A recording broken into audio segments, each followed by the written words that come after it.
preséntanos tu novela sin desvelar nada esencial del argumento, porque eso es patrimonio de los lectores, pero en fin, explícanos el planteamiento de la novela y el hecho que quizá desencadena la historia y que puede servir como anzuelo para los futuros lectores. Sí, yo creo que no corro ningún riesgo diciéndote que la novela empieza en media res.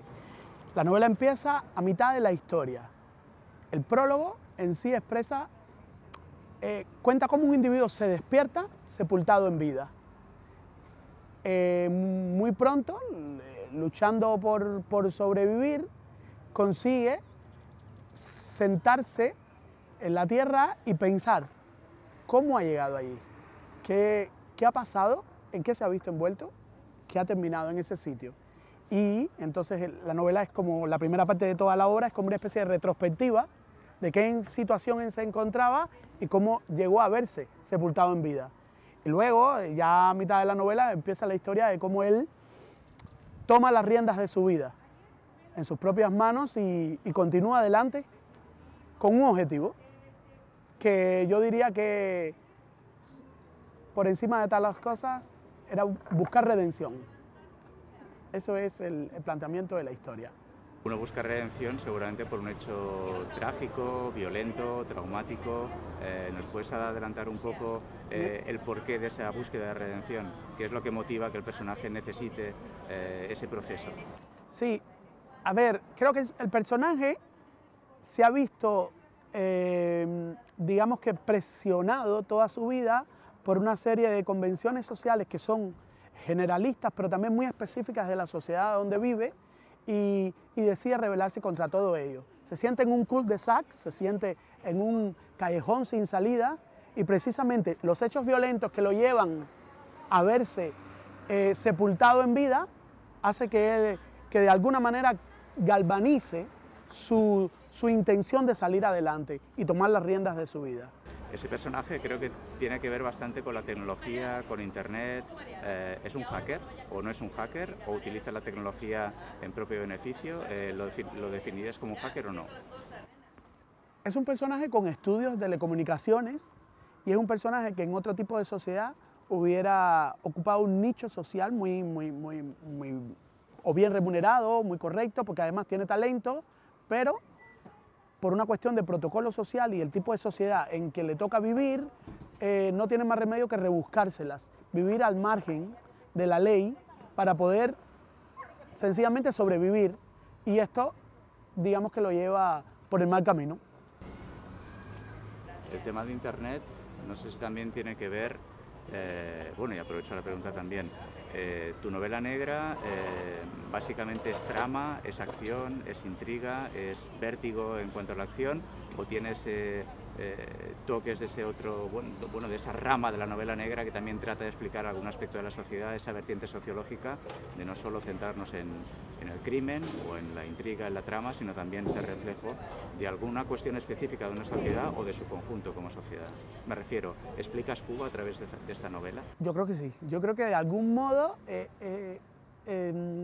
hablo en mucho, hay diferentes capas. Hay una historia que a mí me interesaba mucho, que es la historia del personaje, la historia básica, la que se ve, y esa historia es, digamos que vertiginosa hasta cierto punto. Pero es verdad que también la novela construye suspense durante un buen rato, pero no tiene tiempos muertos, y es una historia que va increciendo sin la menor duda. Y sí, desde luego, Cuba está expuesta, no queda otra. Cuando escribes una historia de género negro, de tipo urbano, pues no te queda otra que exponer tu sociedad, tu ciudad y los intersticios de ese tipo de comunidad con todas sus dificultades y bueno, toda esa complejidad también que tiene aquella ciudad en medio de un falso aperturismo. Te tengo que preguntar por la cuestión más actual con respecto a Cuba. La Sí. última visita de Obama, has hablado con gente, con familia, amigos de allí, en fin, ¿qué nivel de esperanza has percibido en esta visita del presidente de los Estados Unidos, digamos, deshielo que ha habido con esta visita de Obama en cuanto al futuro del país? Y más o menos has notado que hay gente esperanzada, que realmente puede haber un cambio significativo en cuanto a su realidad cotidiana. A nivel de esperanza, la visita a Obama ha sido un total éxito.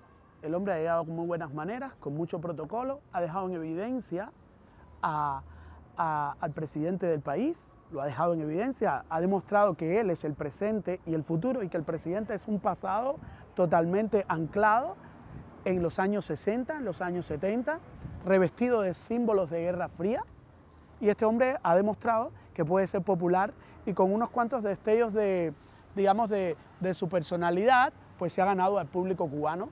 Solo han salido a hablar, digamos que a tratar de encontrar máculas en él, el periodismo oficialista y poco menos. Pero todo el mundo habla muy bien de Obama. Se ganó mucho a la gente, saludó, se metió en los lugares, hablaba en castellano, luego dio un discurso sin mirar ningún papel, se había aprendido perfectamente la lección y la verdad es que dejó un buen sabor de boca y se llegó a decir, oye, si este hombre se proclama ahora mismo candidato a la presidencia cubana, yo creo que la gana, sin la menor duda. Siempre se habla de Cuba, se habla del debate sobre si es una sociedad libre, si hay libertades, si se respetan los derechos humanos. No voy a incidir demasiado en eso, pero sí que quiero saber si el título y la imagen que figura en la portada del libro, Indómito, que es alguien bueno, que no se somete, y la imagen de la Harley Davidson, que al menos en la sociedad occidental se asocia a la idea de libertad, de la carretera, del individuo con su moto, conquistando territorios, en fin, sentirse libre, ¿tiene que ver con eso que quieres explicar de Cuba o no? Sí tiene que ver. Cuba es el último bastión de una sociedad totalitaria de corte comunista en Occidente, que ya en sí es una singularidad.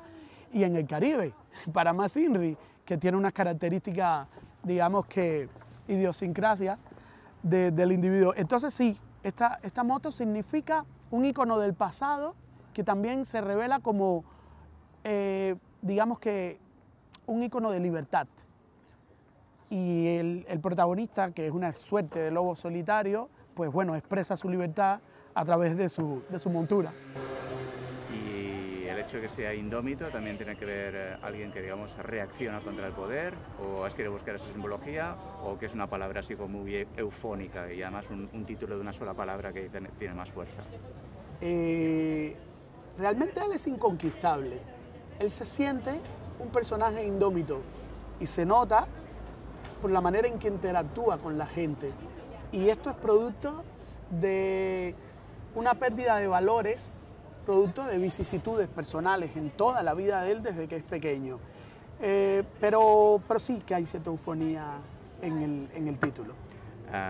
Habías escrito ciencia ficción, habías escrito antes novela negra, es tu primera incursión, habías escrito pero no habías publicado, en fin, ¿cómo fue que decidiste embarcarte en presentar el borrador de la novela al premio Luz Pital Confidencial? En general a mí me encanta contar historias con claves genéricas. Las claves genéricas son muy interesantes porque te establecen una serie de límites dentro de los cuales tú puedes establecer tu historia. Escribía ciencia ficción o tema de género fantástico porque me ayuda a subvertir la realidad y convertirla en un espejo deformante. Y el género negro es una especie de subversión también de la sociedad, porque ves capas que normalmente no estás acostumbrado a interactuar con ellas. Es mi segunda novela de género negro, pero es la primera vez que me presento a un concurso o intento publicar una novela de género negro. No sé si has rastreado el premio, si lo conocías, y bueno, te quería preguntar si conoces a alguno de los autores que te han precedido como ganadores del premio y si alguno de ellos es para ti más o menos referencia o autor de Capillas, si los conocías anteriormente, o si nos pudieras recomendar a alguno de los que te han precedido como algún autor favorito tuyo o no. Pues sí, yo había rastreado el premio, me parecía muy interesante, además iba leyendo algunas novelas que iban saliendo y me gustaba.